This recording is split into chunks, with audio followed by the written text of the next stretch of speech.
خدیجہ مستور کی کہانی۔ چپکے چپکے کچھ ماہ ادھر یا ادھر، کوئی 13-14 کے سن سے بابو جی نے وہ گھنی گھنی عیاشیاں کی کہ کتے کوے بھی گھن کھائیں۔ ان کے باپ جبھی مر گئے تھے جب وہ 2 سال کے تھے۔ رہ گئی غریب ماں تو بھلا لڑکوں پر زور ہی کیا چلتا ہے، بس غم سہتی رہی اور گھل گھل کر آخر ایک دن اللہ کو پیاری ہوئیں۔ لیکن بابو کو نہ سنبھلنا تھا نہ سنبھلے۔ حال یہ تھا کہ جس طرح کھانا پینا اور ضروریات سے فارغ ہونا ضروری سمجھتے تھے، اسی طرح روز کوئی نہ کوئی سڑی سی بدماشی کرنا بھی ضروریات زندگی میں سے سمجھتے تھے۔ محلے کی لڑکیاں ان کے نام سے کانپتیں اور لڑکے پناہ مانگتے تھے۔ محلے والے انہیں سمجھا بجھا کر تھک گئے، پر توبہ، کہیں چکنے گھڑے پر پانی کی ایک بوند بھی ٹھہرا کرتی ہے؟ کوئی 30 سال کی عمر تک جو دل چاہا کیا، پھر جو سنبھلے ہیں تو حیرت انگیز طریقے پر۔ باپ کی جمع کی ہوئی دولت تو وہ پہلے ہی نہ جانے کس کس کی نظر کر چکے تھے، اب نوکری کی فکر ہونے لگی۔ وہ تو کہو کہ بابو جی سمجھ کے معاملے میں ذرا تیز تھے، جو ماں کے کہے سنے میٹرک کر لیا تھا، ورنہ شریف بننے کا بدلہ یہ ہوتا کہ انہیں ڈلیا ڈھونا پڑتی۔ لگاتار 2 ماہ سخت دوڑ دھوپ کرنے کے بعد ایک دفتر میں 30 روپے کے کلرک کی حیثیت سے جگہ مل گئی اور بابو جی کو کھانے پینے کی طرف سے اطمینان ہو گیا۔ دفتر جانا اور باقی وقت محلے کے بزرگوں کی پند و نسائے کے سائے میں گزارنا۔ ادھر محلے والوں کو دوسری ہی فکریں ہوئیں، یعنی بابو جی کو شرافت کے دائرے میں اچھی طرح قید کرنے کے لیے ان کی شادی کی فکر کرنے لگے۔ بابو جی نے سعادت مندی سے بہت چاہا کہ پیچھا چھڑا لیں، لیکن جناب یہ محلے والے بس کوئی انہیں اپنا بزرگ سمجھ کر سر جھکا بھی دے تو ان کے پوبارہ ہو جاتے ہیں۔ آخر بابو جی کو شادی کی زنجیروں میں جکڑ کر مانے۔ حالانکہ وہ سب اچھی طرح سمجھتے تھے کہ بابو جی شادی سے بھاگتے ہیں تو ازدواجی زندگی کبھی اچھی نہ گزرے گی، مگر وہاں اس کے برعکس ہوا۔ وہ بابو جی جو شادی کے نام سے کانوں پر ہاتھ رکھتے، بیوی کی محبت میں دیوانے سے رہنے لگے۔ دیکھنے والے دیکھتے اور ان کی محبت پر رشک کرتے۔ محلے کی عورتیں جب اپنے میاں سے کبھی لڑتیں تو رو کر مثال پیش کرتیں کہ بھلا تم کیا چاہو گے مجھے، چاہت تو وہ ہے جو بابو جی کو اپنی بیوی سے ہے۔ اور جب مائیں اپنی بیٹیوں کی شادی جیسے اہم مسئلے کا حل سوچتیں تو آنچل پھیلا پھیلا کر دعائیں کرتیں کہ خدایا میری بیٹی کو بھی بابو جی جیسا شوہر عطا کرنا۔ اور بھلا کیوں نہ ہوتی ہیں ایسی دعائیں؟ کون سا ایسا عیش تھا جو بابو جی کی بیوی کو میسر نہ تھا؟ بابو جی اپنی جان پر دکھ سہتے، لیکن بیوی کو اچھے سے اچھا پہناتے اڑھاتے۔ بیوی نے ذرا اوں کی، بابو جی نے اللہ آمین منائی۔ ڈاکٹر حکیم آنے شروع ہو گئے، بستر پر سیدھی لٹا دی گئیں۔ بابو جی نے پائنتی پکڑی اور سر تو خیر مقدس چیز ہے، پاؤں تک دبانے میں گریز نہ کیا۔ اپنے ہاتھ سے پرہیزی کھانا پکانا، دواؤں کے لیے دوڑنا اور بیوی کی بیماری کے صدمے سے بے ہوش ہو جانا۔ لیکن ایسی محبت اور خدمت کے باوجود بیوی کا منہ کبھی سیدھا نہ ہوتا۔ جب دیکھو سور کی طرح لٹکا ہوا ہے، چپکے چپکے رویا جا رہا ہے۔ خام خواہ غریب بابو جی کو سینکڑوں باتیں سنائی جا رہی ہیں، لیکن محبت ہو تو ایسی کہ کبھی منہ سے اف نہ کرتے۔ یہ وہی بابو جی تھے جنہوں نے ایک بار غصے میں اپنی ماں پر لکڑی اٹھا دی تھی۔ سارے محلے نے تھو تھو کی۔ شریفوں کے گھر ایسا نہیں ہوتا۔ اللہ جنت نصیب کرے مرحومہ کو، مرتے مرتے بیٹے کی زبان اور پیسے کا سکھ نہ دیکھ سکی۔ دیکھتی بھی کیسے، سارا سکھ تو بیوی کی قسمت میں لکھا ہوا تھا۔ لیکن بابو جی کو ماں کے ستانے کا بدلہ بھی مل گیا۔ بیوی ایسی ناشکری ملی کہ جن لوگوں نے بیچ میں پڑھ کر شادی کرائی تھی، انہیں نماز کے بعد کوسنوں سے یاد کرتی۔ بابو جی کو جو دل میں آتا کہہ ڈالتی۔ کبھی خدا کا شکر ادا نہ کیا کہ ایک ایک ٹکڑے کو محتاج تھی۔ ماں باپ بچپن ہی میں مر گئے تھے۔ پھوپھی کی جوتیاں سیدھی کیا کرتی، چاند سی صورت پر چیکٹ کپڑے پہنے پھرا کرتی، اور اب سارے دلدر دور ہو گئے۔ مگر یہ باتیں اس کی سمجھ میں کب آتیں؟ محبت کرنے والا میاں جو ملا تو دماغ خراب ہو گیا۔ لیکن بابو جی تھے کہ محبت و خدمت سے باز نہ آتے۔ بیماری میں تو وہ جو کچھ خدمت کرتے وہ تو خیر گھاٹے میں تھی۔ ویسے بھی ان کا یہ حال تھا کہ دفتر سے آئے اور بیوی کو گھر کے تمام بکھیڑوں سے نجات دلا کر اپنے پاس بٹھا لیا۔ کبھی گورے گورے ہاتھ سہلائے جا رہے ہیں، کبھی بازوؤں پر ہاتھ پھیرا جا رہا ہے، اور کبھی پیشانی پر آئے ہوئے بال سنوارے جا رہے ہیں۔ بیوی آرام سے بستر پر دراز ہے، آپ بیٹھے ہیں، مسکرا مسکرا کر باتیں کی جا رہی ہیں، اور بیوی صاحبہ ہیں کہ ایسے وقت میں بھی ٹھنڈی ٹھنڈی سانسیں بھر رہی ہیں۔ آپ اینٹھی جا رہی ہیں، ہاتھ جھٹکا جا رہا ہے، تیوری پر بل پڑے جا رہے ہیں۔ کھانا کھانے کا وقت آیا تو بابو جی خود ہی جھپٹ کر نکال لاتے۔ قسمیں دے کر زیادہ سے زیادہ کھلانے کی کوشش کی جا رہی ہے۔ ایک ہاتھ میں پنکھا لیے ہلاتے بھی جاتے ہیں۔ بھلا کون سا شوہر اپنی بیوی سے ایسی محبت کرے گا؟ بڑے بڑے محبت کرنے والوں کو دیکھا ہے کہ بیوی سے جوتے صاف کرانے سے بھی نہیں چوکتے، جو بات کہہ دی اس پر اڑ کر رہ گئے۔ غریب بیوی منہ سے اف نہیں کر سکتی، لیکن بابو جی کی بیوی اوفو، جو کچھ منہ سے کہہ دیں ان کے لیے خدائی کا حکم ہو جاتا۔ اس پر بھی بیوی کا منہ سیدھا نہ ہو تو یہ اس کی بد نصیبی۔ بعض محلے والیوں کا تو یہ خیال تھا کہ بابو جی کی بیوی نے ضرور کسی کو طاق رکھا ہوگا، جبھی ان سے خوش نہیں رہتی۔ بعض کا خیال تھا کہ اولاد نہ ہونے کی وجہ سے رنجیدہ رہتی ہوگی۔ بعض کہتے کہ بانجھ ہوگی، ورنہ اولاد تو 9 مہینے کے بعد ہی سامنے آ جاتی ہے، اور اس کمبخت کی شادی کو 2 سال ہو گئے، ایک بھنگا بھی نہ پیدا ہوا۔ یہ سب کا اپنا اپنا خیال تھا، ورنہ بابو جی کی بیوی کو تو کبھی بچے کچے کا خیال بھی نہ آتا تھا، اور جو کچھ اس کے دل میں ہو وہ خدا ہی بہتر جانے۔ کچھ ایسی گھسکی تھی کہ کیا مجال جو کسی کو اپنے دل کا بھید دے دے۔ محلے والیوں سے تو وہ خار ہی کھاتی، ملنے تو وہ سب اس سے آتی، لیکن تعریف کرنے بیٹھ جاتی بابو جی کی۔ بھلا جی جلنے والی بات ہے کہ نہیں؟ یہی وجہ تھی کہ وہ کبھی ان سے سیدھے منہ بات نہ کرتی۔ بابو جی کی بی ہمسائی کو ان کی بیوی سے سخت نفرت تھی، اور وہ ہمیشہ اس بات پر تیار رہتی کہ کب بابو جی اپنی بیوی کو چھوڑیں اور وہ اپنی تارا جیسی حسین بیٹی ان کو دے دے۔ اگر انہوں نے کبھی عیاشی کی تھی تو کیا ہوا، سبھی کرتے ہیں تھوڑی بہت، جوانی ہوتی ہی ہے دیوانی۔ بس برائی یہ ہوئی کہ بابو جی نے بچپن ہی سے جوانی کی رنگ رلیاں منانا شروع کر دی تھیں، اور حد سے بھی گزر گئے، ورنہ جوانی میں اعتدال کے اندر جو چاہتے سو کرتے۔ پھر کس کے منہ میں اتنے دانت تھے جو کچھ کہنے کی ہمت کرتا؟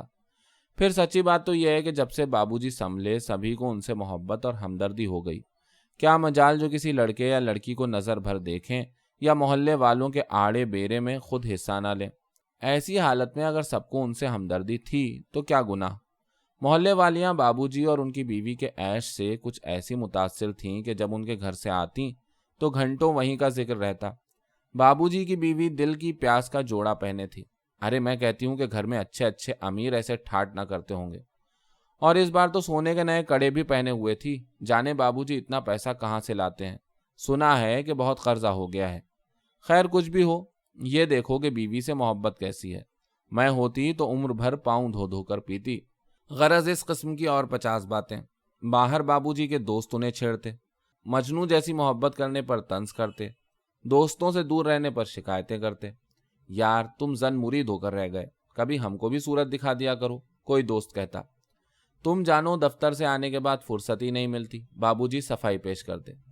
اور یہ بھابھی کڑک کیوں ہیں؟ ہم تو مٹھائی کے کب سے امیدوار ہیں۔ کوئی دوست بیوی تک پر پھپتی کسنے سے نہ چوکتا۔ ارے کھا لینا مٹھائی، جب اللہ کی مرضی ہو، بابو جی سر جھکا کر کھینسے نکال دیتے۔ بابو جی کی شادی کو 4 سال ہو گئے لیکن بچہ نہ ہوا۔ اس کا ملال اس قدر محلے والوں کو ہوا کہ ٹھکانہ ہی نہیں۔ عورتیں صاف کہہ دیا کرتی ہیں کہ بیوی بانجھ ہے، اب بچہ نہ ہوگا۔ ہائے افسوس کہ بابو جی کے بعد ان کے گھر کا مالک کون ہوگا؟ نسل مٹ گئی۔ یہ باتیں اڑتے اڑتے بابو جی کی بیوی کے کان میں پڑیں اور جیسے وہ بلبلا اٹھیں۔ روتے روتے آنکھیں سجا لیں۔ ان لوگوں کو آنچل پھیلا کر کوسنے دیے جنہوں نے بیچ میں پڑھ کر شادی کرائی تھی۔ اپنے لیے بھی کتے کووں کی آئی ہوئی موت مانگی اور 3 دن تک بابو جی سے رات دن لڑ کر ایک کر دیا۔ لیکن شاباش ہے ان کو، پکڑے ہوئے لٹیا چور کی طرح سامنے گھگیائے رہتے، اور جب ذرا لڑائی ختم ہوئی تو بیوی کو ایک نازک سی سونے کی انگوٹھی لا دی اور سمجھ لیا کہ اب اسے اپنا غلام بنا لیا ہے۔ مگر جناب وہاں معاملہ برعکس ہوا۔ رنجیدگی بڑھتی گئی اور آخرکار رنج و غم نے بیماری کی صورت اختیار کر لی۔ حکیم ڈاکٹر آنے لگے، بابو جی دواؤں کے لیے دوڑنے لگے، لیکن بیوی کی حالت گرتی گئی۔ وہ بیچارے پہلے ہی بیوی کے غم میں برابر کے شریک رہ کر آدھے گھل چکے تھے۔ اب اس کی بری حالت دیکھ کر بار بار غشی کے دورے پڑنے لگے۔ ایسے برے وقت میں انہوں نے چاہا کہ گھر کا کام کرنے کے لیے کوئی عورت مل جائے، مگر وقت پڑنے پر تو جیسے ہر چیز عنقا ہو جایا کرتی ہے۔ محلے والوں کی کوشش کے باوجود کوئی عورت نہ ملی اور انہوں نے ایک لڑکے رحیم نامی کا انتظام کر دیا۔ رحیم تھا بالکل جوان۔ بابو جی اسے زنانے میں رکھتے ہوئے بڑے ہچکچاتے، لیکن یہ وقت ایسا نہ تھا کہ ان کی چاند جیسی بیوی تو پلنگ پر پڑی ایڑیاں رگڑ رہی تھی۔ اس کے سرانے بیٹھے بابو جی چولہا ہانڈی کرتے، آخر اسے رکھنا ہی پڑا۔ کہنے کو تو رحیم غیر تھا، لیکن نہ جانے خدا نے اس کے دل میں کون سا رحم کا جذبہ پیدا کر دیا تھا کہ سارا دن دوڑ دوڑ کر کام کیا کرتا۔ کیا مجال جو ذرا ناک بھوں چڑھائے۔ ادھر بابو جی دوا لینے گئے اور اس نے سب کام چھوڑ چھاڑ بابو جی کی جگہ پر کر دی۔ اپنی مالکن کے سرانے گھنٹوں سر دبایا کرتا اور اس وقت تک نہ ہٹتا جب تک وہ زبردستی اس کے ہاتھ نہ ہٹا دیتی۔ سچ بات تو یہ ہے کہ رحیم نے اس کی اس قدر خدمت کی کہ کوئی اپنا سگا بھی نہ کرتا۔ خدا خدا کر کے 3 ماہ بعد بابو جی کی بیوی ذرا تندرست ہوئی اور بابو جی کو جیسے دنیا بھر کی دولت مل گئی، لیکن پھر نہ جانے کیا ہوا کہ جوں جوں بیوی تندرست ہو کر خوش رہنے لگی، وہ مغموم و متفکر سے نظر آنے لگے۔ حالانکہ انہیں تو خوش ہونا چاہیے تھا کہ بیوی جس کا منہ ہمیشہ سوجا رہتا اب خوشی سے کھلی رہتی۔ مردہ سی چال میں چستی آ گئی تھی، آنکھیں تارا سی روشن ہو گئی تھیں اور کام کاج کرنے سے بھن بھنانے کے بجائے ہر وقت رحیم کا ہاتھ بٹانے لگی تھی۔ پھر رنجیدگی کا سبب؟ بابو جی جب دفتر سے واپس آتے اور دیکھتے کہ بیوی کام میں رحیم کا ہاتھ بٹا رہی ہے تو نہ معلوم کیوں اور بھی غمناک ہو جایا کرتے، کپڑے تبدیل کر کے دھڑام سے پلنگ پر گر جاتے اور حسرت سے باورچی خانے کی طرف دیکھا کرتے، لیکن وہ ہر طرف سے بے خبر، بس رحیم کے کام میں پھرتی سے ہاتھ بٹایا جا رہا ہے۔ تھوڑی تھوڑی دیر کے بعد قریب رکھے ہوئے پاندان سے پان کھائے جا رہے ہیں، رحیم کے ہونٹ بھی رچائے جا رہے ہیں۔ وہ ہے کہ کچکچا کر پان چبا رہا ہے اور اگر بابو جی کا خیال آ گیا تو ایک پان ان کو بھی رحیم کے ہاتھ بھجوا دیا گیا۔ بابو جی پان تو خیر لے لیتے، لیکن کھانے میں بھلا کیا مزہ آتا، جبکہ ان کے حصے کے پان کمبخت رحیم ہڑپ کر جاتا۔ اوفو، انگاروں پر لوٹتے وہ رحیم کے رچے ہونٹ دیکھ کر، لیکن وہاں مزے سے باتیں ہوتی۔ میرا بس چلے تو تم کو کام نہ کرنے دوں، وہ رحیم کے آگ سے تپتے ہوئے عنابی چہرے کو پیار سے دیکھ کر آہستہ سے کہتی۔ ایک دن میں نکال دیں بابو جی، رحیم لیٹے ہوئے بابو جی کی طرف اشارہ کرتا۔ ہوں، دیکھا نہ ہو ان کو بڑے، مجھ سے اکیلے کام ہونے سے رہا، روز روز کی تو بیمار ہوں۔ وہ غرور سے سر اونچا کر کے نفرت سے منہ بناتی۔ میں تو غلام ہوں آپ کا، مجھے تم سے ایسی ہی امید ہے۔ خوشی سے اس کا چہرہ سرخ ہو جاتا۔ تم یہاں آؤ جی، بابو جی دونوں کے بھن بھنانے کی آواز سے تڑپ کر پکارتے۔ آخر کام کیا ہے؟ وہ اٹھلائی ہوئی ان کے پاس آ جاتی۔ یہاں بیٹھو میرے پاس ٹھنڈک میں، وہاں آگ کے سامنے طبیعت خراب ہو جائے گی۔ مجھے ٹھنڈک کی ضرورت نہیں، وہاں ذرا کام کاج میں دھیان بٹا رہتا ہے، وہ کڑھ کر کہتی۔ چولہے کے پاس تمہارا دھیان بٹتا ہے اور میری باتوں سے نہیں، وہ تل ملا کر کہتے۔ تمہاری باتیں؟ وہ ایک دم بفر اٹھتی۔ تمہارے پاس باتیں ہی کیا رکھی ہیں؟ وہ انی گنی، اب کی تنخواہ میں یہ لا دوں گا، جب کی تنخواہ میں وہ لا دوں گا۔ آج 4 سال سے یہ باتیں سنتی چلی آ رہی ہوں، آخر کبھی اکتاؤں گی بھی یا نہیں؟ ارے میں کب کہتا ہوں کہ تم دل نہ بہلاؤ، وہ دب کر کہنے لگتے۔ مگر دیکھو، میرے کہنے کا مقصد تو یہ ہے کہ رحیم کو زیادہ سر پر نہ چڑھاؤ، آخر نوکر ہے۔ بھلا اس میں برائی کیا ہے؟ نوکروں سے ذرا سیدھے منہ بولو تو 2 کام زیادہ ہی کر دیتے ہیں۔ وہ ہنستی ہوئی پھر باورچی خانے میں دھواں کھانے گھس جاتی۔ خدایا تو موت دے دے رحیم کو، بابو جی بلک کر کوستے، بالکل چپکے چپکے، بے کس عورتوں کی طرح۔ بیوی کی خوشیاں بڑھتی گئیں اور بابو جی غم سے پاگل رہنے لگے۔ آخر محلے والوں کو بھی فکر ہوئی تو یہی کہ بچہ نہ ہونے کی وجہ سے ان کا یہ حال رہنے لگا ہے، اور پھر منحوس رونی صورت بیوی کا ساتھ۔ میاں آخر تم دلہن کا علاج کیوں نہیں کرتے؟ گود بھرے تو تم لوگوں کا دل ٹھنڈا ہو، ایک دن محلے کے ایک بزرگ نے ان کو سمجھایا۔ جی اب ارادہ ہے کہ اس کا علاج کروں، بابو جی نے انتہائی سعادت مندی سے سر جھکا دیا، اور پھر ان بزرگ نے انہیں ایک پیر صاحب قبلہ کا پتہ بتایا کہ ان سے بچہ ہونے کی تعویذ لے کر دلہن کے بازو پر باندھ دیا جائے۔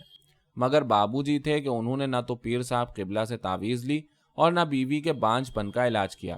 اس کے برعکس اخبار رسالے خرید کر اشتہاری دوائیوں کے آرڈر دینا شروع کر دیے۔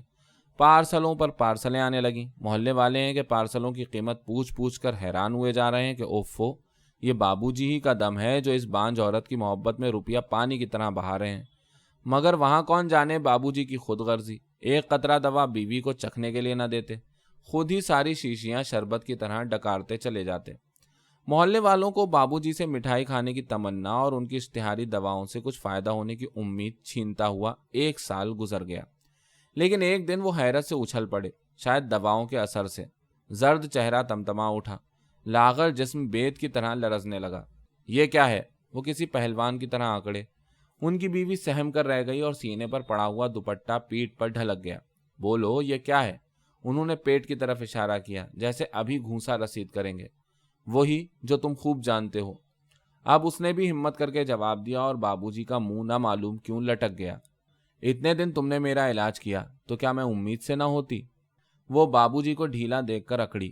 خدا تم کو غارت کر دے، بابو جی نے بے بس عورت کی طرح کوسا۔ یوں تو مرنا مشکل ہے، تم کو ایک ننھے کا ابا بنا دوں، پھر دیکھا جائے گا۔ ارے ہاں، کہیں لوگ مجھے کچھ کہتے کہتے سچ مچ تمہاری حقیقت کو نہ سمجھ جائیں۔ وہ تن سے ہنسی۔ بابو جی کا سرخ چہرہ پھر زرد پڑ گیا اور ان کی آنکھیں آنسوؤں میں ڈوب گئیں۔ سنو تو۔ انہیں روتا دیکھ کر اس کا دل تڑپ اٹھا۔ 4 سال کا ساتھ تھا، کچھ نہیں تو ایک گھر میں رہنے کی محبت اسے ضرور تھی۔ ہم دونوں کو مر جانا چاہیے، میں مجبور تھی۔ اور وہ پورے ہمدردی سے اس کا گلا بھرایا اور وہ پلنگ کی ادوائن پر گر کر سسکیاں بھرنے لگی۔ چند ماہ بعد نووارد ننھے کی قیہوں قیہوں محلہ سر پر اٹھائے ہوئے تھی۔ بیٹا مبارک ہو میاں، یہ ہماری دعاؤں کا اثر ہے۔ سب سے پہلے محلے کے بزرگوں نے بابو جی کو گھیر لیا اور انہوں نے شرما کر سر جھکا لیا۔